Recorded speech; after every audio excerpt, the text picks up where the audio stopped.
ঈশান ঈশান এটা কাকের সঙ্গে করে এনেছে? এটা কি সেই গৌরী নাকি? হ্যাঁ, মেজো কাকিমণি, তোমার কি মাথা খারাপ হয়ে গেছে নাকি? আরে এই তো আমাদের গৌরী এসেছে। হ্যাঁ সেটা ঠিক আছে, কিন্তু গৌরী হ্যাঁ এই সালোয়ার কামিজ পরে ঈশানের সঙ্গে আমাদের বাড়িতে এসেছে। একবার বুঝেছো তোমরা কি কাণ্ড এটা? হ্যাঁ,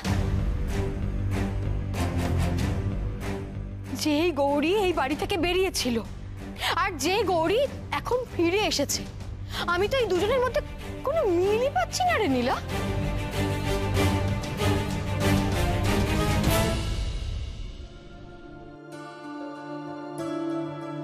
ছোট ঠাম্মি,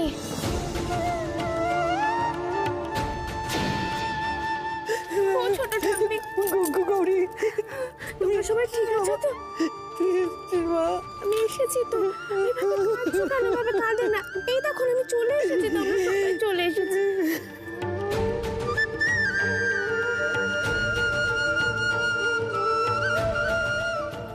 কাঁদে না।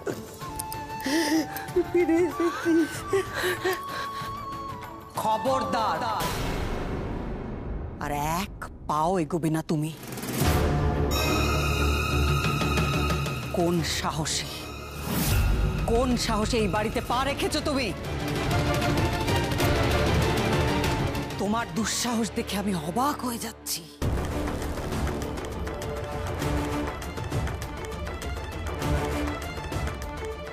এই বাড়িতে ফিরে আসতে সাহস কেন লাগবে শৈলমা? আমি তো এ বাড়িরই বউ।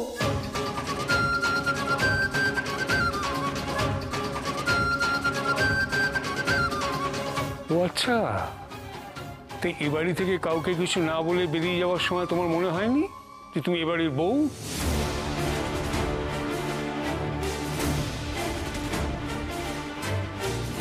আজ তুমি কোথায় কি করে বেরিয়েছ? এটা কি এ বাড়ির বউয়ের যোগ্য আচরণ হয়েছে? এবারই মান সম্মানের কথা একবারও ভেবেছো তুমি? কোন সাহসে তুমি কাউকে না বলে বেরিয়ে গেছিলে? দাঁড়াও ছোট দাদু, গৌরী এই বাড়ি থেকে স্বেচ্ছায় বেরিয়ে গিয়েছিল নাকি ওকে বেরিয়ে যেতে বাধ্য করা হয়েছিল, সেই নিয়ে আমরা কিন্তু এখনো কোনো আলোচনা করিনি।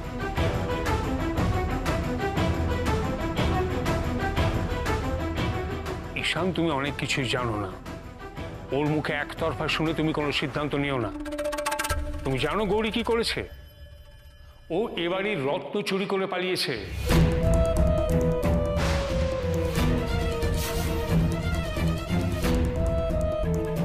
এমনি এমনি যায়নি, চুরি করেছে, চুরি করে পালিয়েছে ও।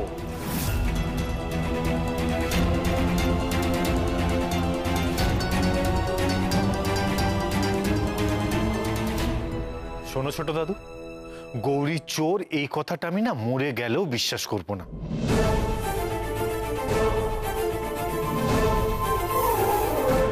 আমি রত্ন চুরি করেছি? কোন রত্ন? আপনারা কোন রত্নের কথা বলছেন আমি সত্যি বুঝতে পারছি না। আমি শুধু এটুকু বলতে পারি যে আমি জানি আর আমার মা জানেন যে আমি কোনো রত্ন চুরি করিনি। আমি এরকম কাজ কখনো করতেই পারি না।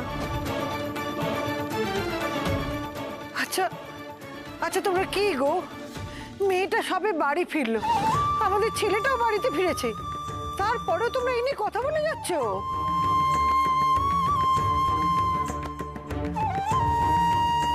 ওদেরকে ঘরে নিয়ে চলো। দাঁড়াও ছোট ঠাম্মি, এক মিনিট। আমার তোমাদের প্রত্যেকের কাছে একটা প্রশ্ন আছে। এই যে গৌরী বাড়ি ছেড়ে চলে গিয়েছিল, সেই নিয়ে এখন এত কথা কেন হচ্ছে বলো তো? তোমরা তো প্রত্যেকে চেয়েছিলে যে গৌরী এই বাড়ি ছেড়ে চলে যাক। কি দাদু, চেয়েছিলে তো?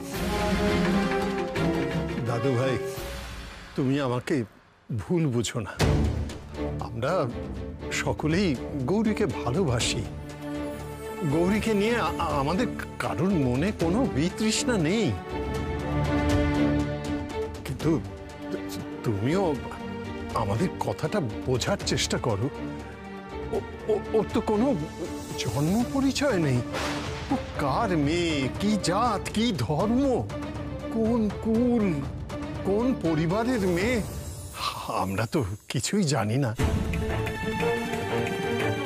এরকম একটা মেয়ে কি করে ঘোষাল বাড়ির বউ হতে পারে বলো, তুমি বলো।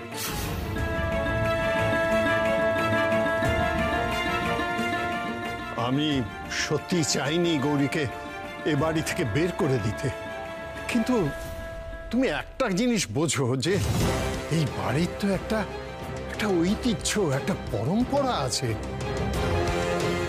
তার সঙ্গে গৌরী কিছুতেই কোনো দিনই খাপ খাবে না। সেই জন্যই আমি এই সিদ্ধান্তে আসবো ভেবেছিলাম। তোমরা এসব কি বলছো দাদু? তোমরা নিজেরা কখনো ভেবে দেখেছো যে তোমরা কি বলছো? জাত, ধর্ম, কুল এসব দিয়ে ঠিক কি হবে? আর তোমরা প্রত্যেকে নিশ্চয়ই জানো যে আমি এগুলো মানি না। দাদু, আমি একজন ডাক্তার, আর আমার কাছে যখন কোনো রোগী চিকিৎসা করতে আসে তখন আমি তার জাত ধর্ম দেখি না, কারণ আমার কাছে পৃথিবীতে একটাই ধর্ম, আর সেটা হচ্ছে মানব ধর্ম। এর বাইরে আমি আর কিচ্ছু মানি না।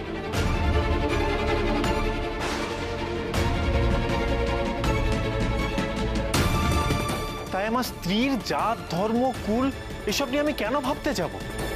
আর আমি কেনই বা ভাবতে যাব যে আমার বাড়ির লোকেরা এই সমস্ত তুচ্ছ ব্যাপার নিয়ে আলোচনা করে?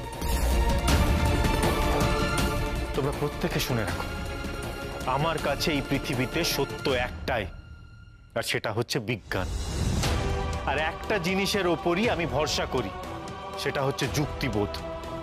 আর এই যুক্তিবোধ দিয়ে পৃথিবীর এই জাত, ধর্ম, কুল এসবের ভেদাভেদ বিচার করা যায় না। তোমরা এই সমস্ত ভাবো কি করে? আসলে কি বলতো, তোমাদের প্রত্যেকের মন না এখনো সেই 18 শতকে পড়ে আছে। আজ আমার নিজের ভাবতে অবাক লাগছে যে আমি আমার বাড়িতে দাঁড়িয়ে এই সমস্ত বিষয় নিয়ে আলোচনা করছি। তোমরা প্রত্যেকে জেনে রাখো, এই সমস্ত ভেদাভেদ আমি আগেও মানিনি, এখনো মানবো না, আর ভবিষ্যতেও মানবো না।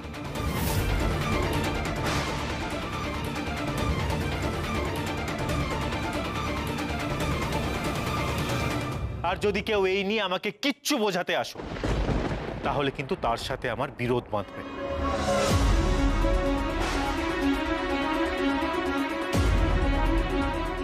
দরকার হলে আমি এই নিয়ে প্রত্যেকের সাথে লড়াই করতে রাজি আছি। আর একটা কথা আমি প্রত্যেককে জানিয়ে রাখছি, গৌরীকে আমার থেকে কেউ আলাদা করতে পারবে না।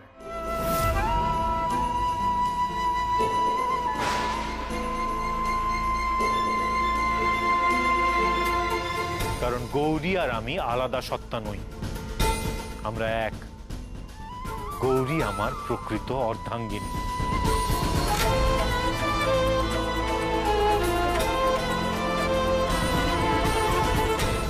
যেখানে আমি থাকব সেখানে গৌরীও থাকবে।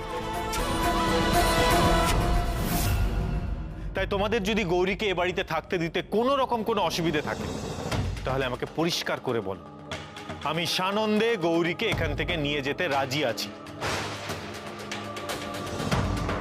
কিন্তু তোমাদের মনে যদি এরকম কোনো ধারণা থেকে থাকে যে বাড়িতে আমি থাকবো অথচ গৌরী থাকবে না, জেনে রাখো সেটা কিন্তু সম্ভব নয়।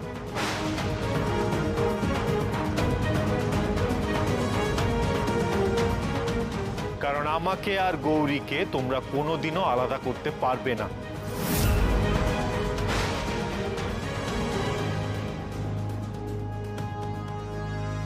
তার চেয়ে ভালো হবে যে আমরা এই বাড়ি থেকে চলে যাব।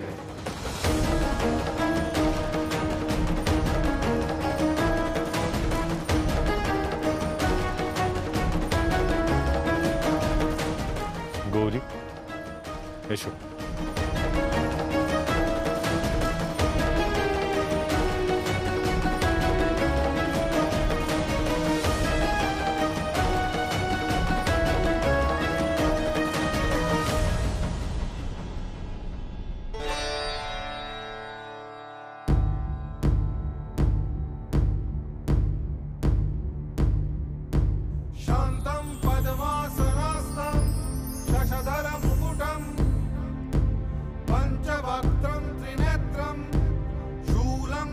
वज्रं च खड्गं परशुमपि परं दक्षिणाङ्गे वहन्तम्। ভাই ভাই প্লিজ এখন আর যাওয়ার কথা বলিস না, তোরা প্লিজ এরকম করিস না। কি হলো, তোমরা কেউ একটু ভাইকে বোঝাও, বাড়ির কি সিচুয়েশন একটু ওকে বোঝাও ভাই, প্লিজ যাস না।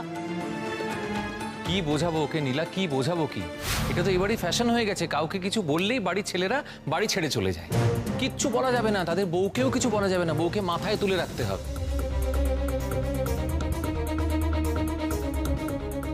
আর বাড়ির বউরা স্বেচ্ছাচার করবে, চুরি করবে, মিথ্যে কথা বলবে, বাড়ির অমতে যাবে, আর কিছু বললেই অমনি দোষ হয়ে যাবে, ব্যাস। আর কার কথা বলছো তোমরা? আর কে কি করেছে বলো না। থামো তুমি। কি ভেবেছো কি তুমি?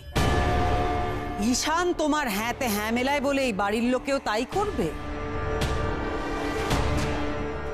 ঈশান তোমায় মেনে নিয়েছে মানেই বাড়ির সবাই তোমাকে মেনে নিয়েছে বুঝি? ঈশান তো অনেক কিছুই মানে না, তার মানে তো এই নয় যে বাড়ির সবাইও সবকিছু মানবে না। কোন অধিকারে, কোন সাহসে ঢুকেছো তুমি এই বাড়িতে? তুমি জানো তোমার জন্য, শুধুমাত্র তোমার জন্য এই পরিবারের, এই বাড়ির কত বড় সর্বনাশ হয়ে গেছে?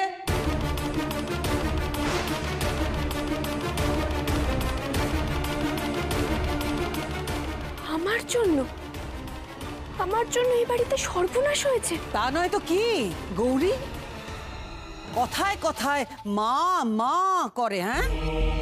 অথচ তোমার জন্যই ঘোমটা কালিমা রুষ্ট হয়েছে।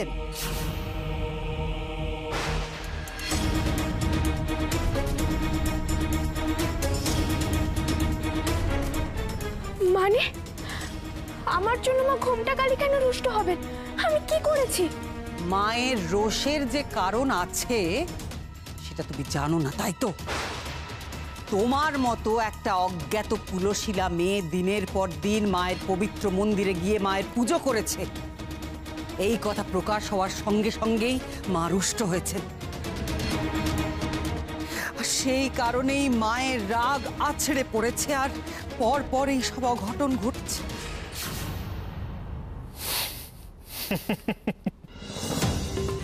সত্যি পিসিমণি, তোমাদের মা যিনি নাকি সব জানেন, সবার জন্ম মৃত্যু নির্ধারণ করেন, তিনিও আগের থেকে এসব কিছু জানতে পারেননি। ঠিক তোমরা গৌরীর ব্যাপারে জানতে পারলে, আর তারপরেই উনিও জানতে পারলেন। তার আগে উনি এসব কিছু জানতে পারেন, আর জানার পরে সেদিনই তিনি ভাবলেন যে এবার কি হবে, এবার তো আমার একটু রুষ্ট হওয়া উচিত, সবাইকে উচিত শিক্ষা দেওয়া উচিত।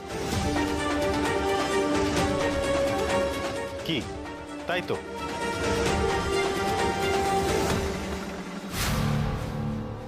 এসব নিয়ে রসিকতা করো না ঈশান। একে মা রুষ্ট হয়েছেন, গৌরী চুরি করে চলে গেছে বলে ঘোষাল বাড়ি তার সেই পাপের ফল ভুগছে, একের পর এক ক্ষতি হচ্ছে। এর আগে মা ঘোমটা কালীকে এত রুষ্ট হতে আমরা কখনো দেখিনি। আজ রুষ্ট হয়েছেন, পদে পদে তার প্রমাণ পাচ্ছে ঈশান। আমি আবারও বলছি যে আমি কোনো রকম কোনো চুরি করিনি।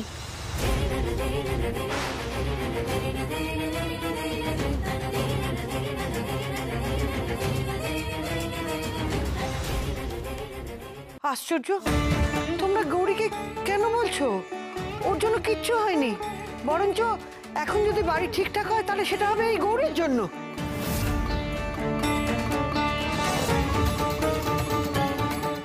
ও ফিরেছে বলে আবার হয়তো এই ঘোষাল বাড়িতে সব কিছু ঠিক হয়ে যাবে। চুপ করো তুমি, এর মধ্যে কথা বলতে আসবে না তুমি। আমাকে তোমরা একটু স্পষ্ট করে বলো না গো, আমি সত্যি বুঝতে পারছি না কি হয়েছে। তুমি বুঝতে পারছো না তাই না? বেশ, তাহলে বুঝিয়ে বলছি। তোমার অনাচারেই মা কুপিত হয়েছেন এবং তাই মন্দিরের দরজা বন্ধ হয়ে গেছে, কিছুতেই তা খোলা যাচ্ছে না।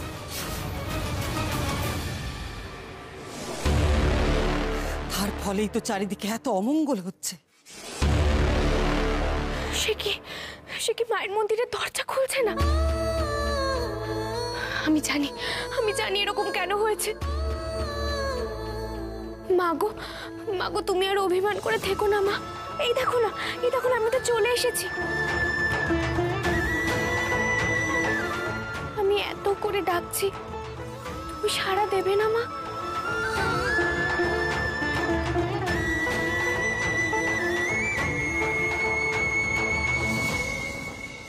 কি কোথায় যাচ্ছ? তো মায়ের মন্দিরের দিকে যাচ্ছে।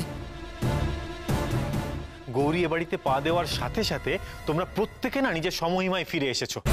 সব দোষ দিব্যি গৌরীর ঘাড়ে চাপিয়ে দিচ্ছ। আরে মন্দিরের দরজা খুলছে না, সেটার দায় নাকি গৌরীর? সত্যি চমৎকার যুক্তি তোমাদের।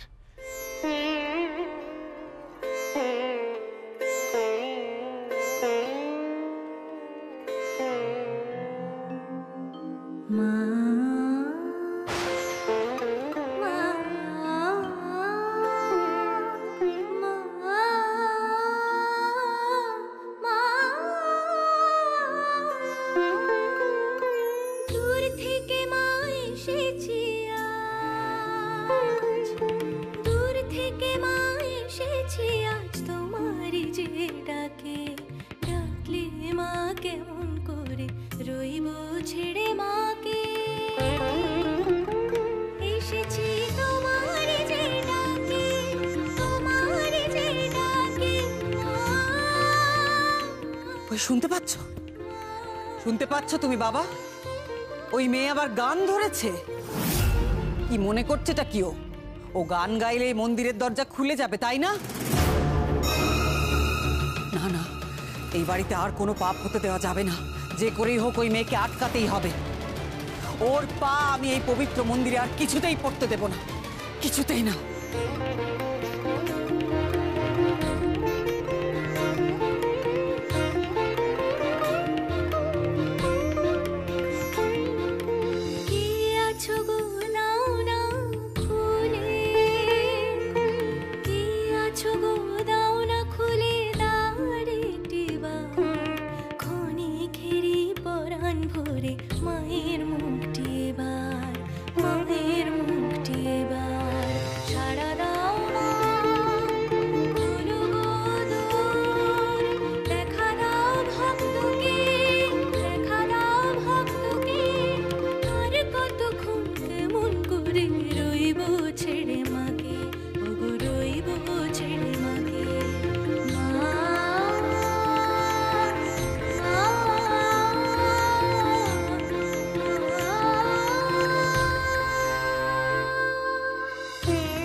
সাহস তো কম নয়। তুমি তো দেখছি কোনো বারণই শুনছো না। তোমাকে তো বলা হলো মায়ের পবিত্র মন্দিরে তুমি পা রাখবে না, তা সত্ত্বেও তুমি এখানে আসার দুঃসাহস পেলে কি করে? কি ভেবেছ কি তুমি?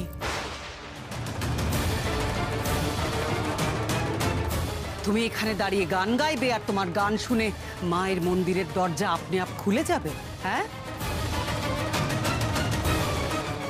নিজের সীমা অতিক্রম করে যাও।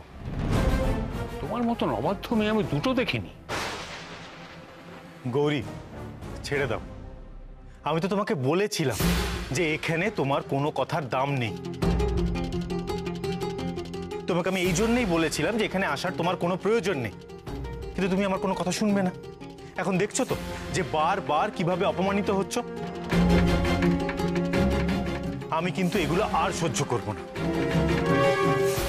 ঈশান, তোর কি হয়েছে? তুই কি বলছিস? কিভাবে কথা বলছিস তুই? গৌরী কি তোকে বশ করেছে নাকি? বোধ বুদ্ধি সবই তো হারিয়ে ফেলেছিস তুই ঈশান। আমি সত্যিই জানি না কোথায় তুই ওকে খুঁজে পেয়েছিস, তোদের কোথায় দেখা হয়েছে আমি জানি না। এই মেয়েটা তোকে কি বুঝিয়েছে আমি সত্যিই জানি না। ঈশান, আমি তো তোর পিসিমণি। আমরা সবাই তোকে অসম্ভব ভালোবাসি, তোর ভালোর জন্য বলছি ঈশান। আমি আবার তোকে বলছি ঈশান, এই মেয়ের ছলনায় তুই ভুলিস না। তোর কিন্তু সর্বনাশ হয়ে যাবে ঈশান। থাক পিসিমণি, থাক। গৌরী সম্পর্কে আমি আর একটা বাজে কথা কারোর মুখ থেকে শুনবো না।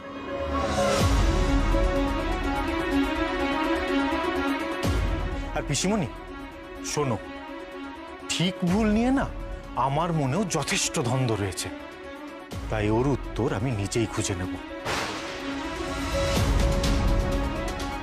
আশ্চর্য, ঈশান এসে থেকে শৈলের সাথে এভাবে কথা বলছে।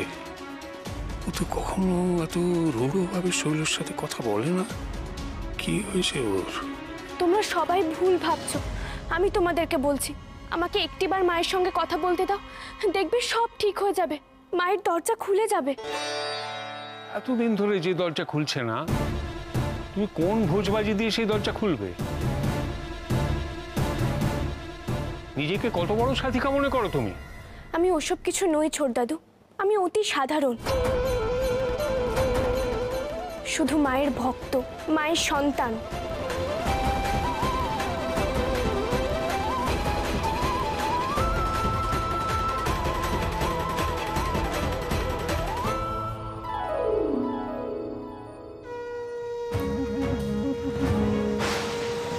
यौवन संपन्ने गजकुम्भमस्तनि वागीश्वरि शिवे शान्ते कालिकाभ्यै नमस्तुते मूलजिह्वे हरोलोके नेत्रत्रय विभूषिते घोरहश्वत्करे देवी कालिकाभ्यै नमस्तुते। এ কি করে সম্ভব? যে মন্দিরের দরজা এতদিন ধরে এত চেষ্টা করেও খুলছিল না, সেই দরজা গৌরীর ছোঁয়ায় খুলে গেল।